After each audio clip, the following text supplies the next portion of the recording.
Hello everyone, good evening সবাইকে। আশা করছি সকলেই ভালো আছেন। আজ আবারও অনেক দিন পর একটা ব্লগ নিয়ে এসেছি। আমার আজকের ভিডিওতে সবাইকে স্বাগত জানাই। আজ হলো শনিবার, এখন বাজে সন্ধে 4:30। এখন থেকেই আমার ভিডিও শুরু করেছি। আর সন্ধে বলেছি কারণ এখন তো 4:30-4টার দিকেই সন্ধে হয়ে যায় আমাদের দিকে। বিকেলবেলা একটু শুয়েছিলাম, দুপুরবেলা খাওয়ার পর প্রতিদিনই শুয়ে থাকি। আর কাপড়গুলো তুলে রেখেছিলাম কিন্তু গুছানো হয়নি।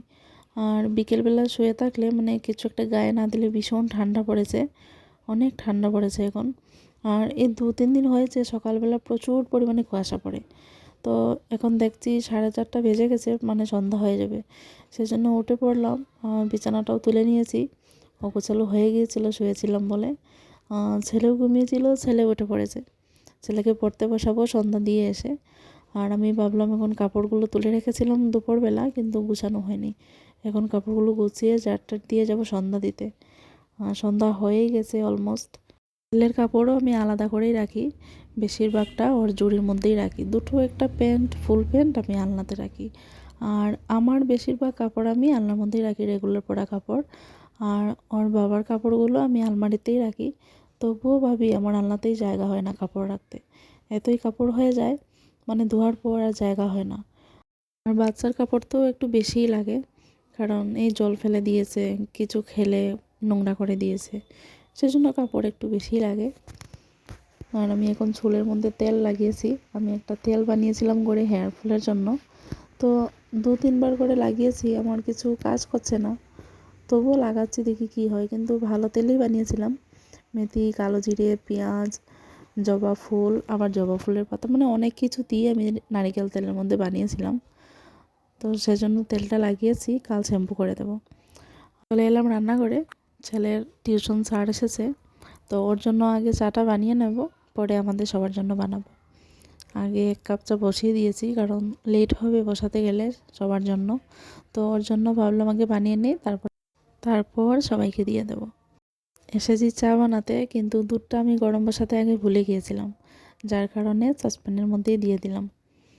তো চা কমপ্লিট হয়ে গেছে আমার সন্ধ্যার। আমার সবজি কাটাও হয়ে গেছে। আজ রাত রান্না করব ফুলকপি আলু দিয়ে মাছের ঝোল। তো আগে আমি আলুগুলোকে ভেজে নিয়েছি, অল্প হালকা করে আমি ভাপিয়ে নিয়েছিলাম।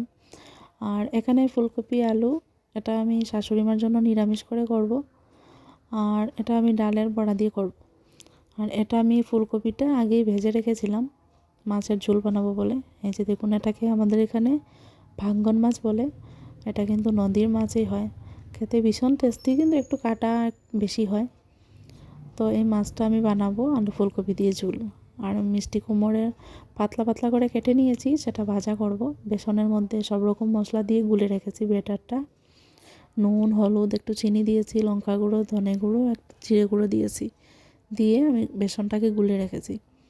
আর এদিকে মাছগুলো আমি লাল লাল করে ভেজে নেব।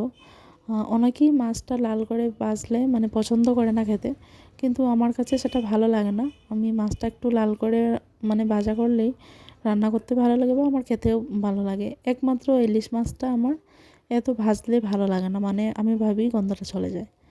তো কথা বলতে বলতে মাছও ভাজা কমপ্লিট। এখানে আমি তেলের মধ্যে ফোড়নে দিয়েছিলাম শুকনো লঙ্কা আর অল্প পাঁচ ফোড়ন দিয়েছিলাম। পাঁচ ফোড়ন দেওয়ার পর আমি এখানে পেঁয়াজ, একটু রসুন দিয়েছি, সরি রসুন দেইনি, আদা, কাঁচা লঙ্কা আর পেঁয়াজটা একসাথে পেস্ট করে আমি দিয়ে দিয়েছি। যখন একটু লাল হয়ে গেছে ব্রাউন কালার, তখন আমি এই টমেটোটা দিয়েছি আর মশলাটা গুলে রেখেছিলাম, লঙ্কা গুঁড়ো, ধনে গুঁড়ো, জিরে গুঁড়ো, সেই গুলা মশলাটাও দিয়ে দিয়েছি। এবার ভালো করে কষিয়ে, টমেটোও তো দিয়ে দিয়েছি, ভালো করে কষিয়ে ফুলকপি আর আলুটা দিয়ে দিয়েছি। যেহেতু আমি ফুলকপি আলু আলাদা করে ভেজেই রেখেছি, সেজন্য এখন আর বেশি ভাজার দরকার নেই। একটু মানে মশলাটা গায়ে লেগে গেলে জল দিয়ে দেব। আর এখানে একটু মাছের তেল বেরিয়েছিল, একদম একটু। তো এটাকে আমি পেঁয়াজ, একটু আদা দিয়েছি, একটু রসুন কুচি করে দিয়েছি আর কাঁচা লঙ্কা দিয়ে এবার এটাকে লাল লাল করে ভেজে নেব। আর মাছের তেলটা আমার তো খেতে ভীষণ ভালো লাগে, কিন্তু এটা একটু ছিল। আর মাছের তেলটার মধ্যে আমার একটু রসুন বা আদা না দিলে আমি বুঝি আস্তে গন্ধ করে। বড়া বানাই বা এরকম বেগুন দিয়ে ভাজা বানাই, যে কোনোভাবে।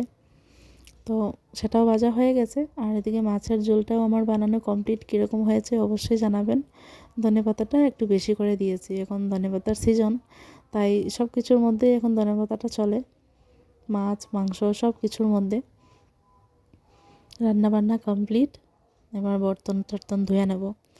আর আমি রান্না করার সময় থেকেই জলটা মানে বর্তন নোংরা হয়, আমি একটা দুটো করে ধুতে থাকি। তো একটু সময় হয়েছে আমি ধুইনি বলে অনেকটা জমে গেছে। আর এখন ঠান্ডার সময় না, যদি বাবা হয় যে একসাথে জমিয়ে বাসনগুলো ধুয়ে নেব, তখন অনেকটা কষ্ট হয়ে যায়।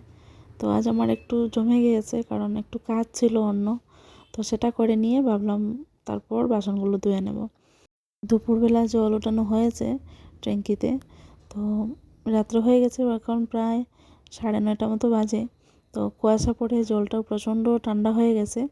তো এখন থেকে আবার সকালবেলা জলটা বেশি ঠান্ডা হয়, মানে বরফের মতো চাক্কা চাক্কা হয় না ঠিকই, কিন্তু প্রচুর পরিমাণে ঠান্ডা হয়।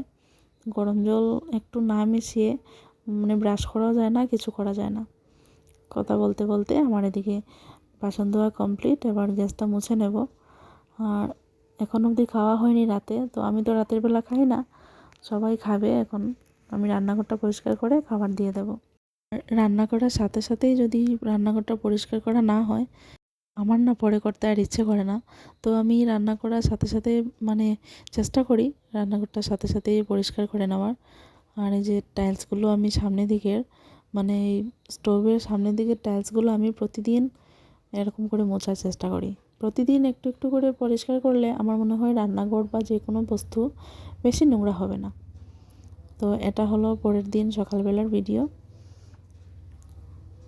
সকালবেলা দেখুন কীরকম কুয়াশা পড়েছে, মানে যে বললাম না 2-3 দিন হয়ে যে প্রচুর পরিমাণে কুয়াশা পড়ে, তো রৌদ্র তো দেখাই যায় না। আর আমার মনে হয় ঠান্ডার সিজনে যদি মেঘলা মেঘলা থাকে ওয়েদার, মেঘলা ওয়েদার থাকলে যতই কুয়াশা পড়ুক না কেন বেশি ঠান্ডা লাগে না। তো আজ আবার ঠান্ডা একটু কম লাগছে, কেননা ওয়েদারটা মেঘলা মেঘলা। আর যদি ওয়েদার মেঘলা না থাকে তবুও যদি কুয়াশা পড়ে, কিন্তু তখন প্রচুর পরিমাণে ঠান্ডা লাগে। তো আজকের ওয়েদারটা একটু মেঘলা আছে, ওয়েদার মেঘলা থাকলে ঠান্ডা একটু কমই লাগে, আমার সেটা মনে হয়। তো এটা হলো ছেলের কাপড় রাখার ঝুড়ি। অনেক দিন হয়েছে কাপড়গুলো বের করে মানে গুছিয়ে রাখা হয়নি, অনেক দিন হয়ে গেছে প্রায়। তো আজ বললাম সব কাপড়গুলো বের করে ঝুড়িটা ভালো করে মুছে গুছিয়ে রাখি। আর অনেক ধুলো হয় ঠান্ডার সিজনে, বৃষ্টিটা কম হয় বলে ধুলো প্রচুর পরিমাণে ধুলো হয়, ঘর বাড়ি সব কিছুর মধ্যে ধুলো ধুলো হয়ে যায়।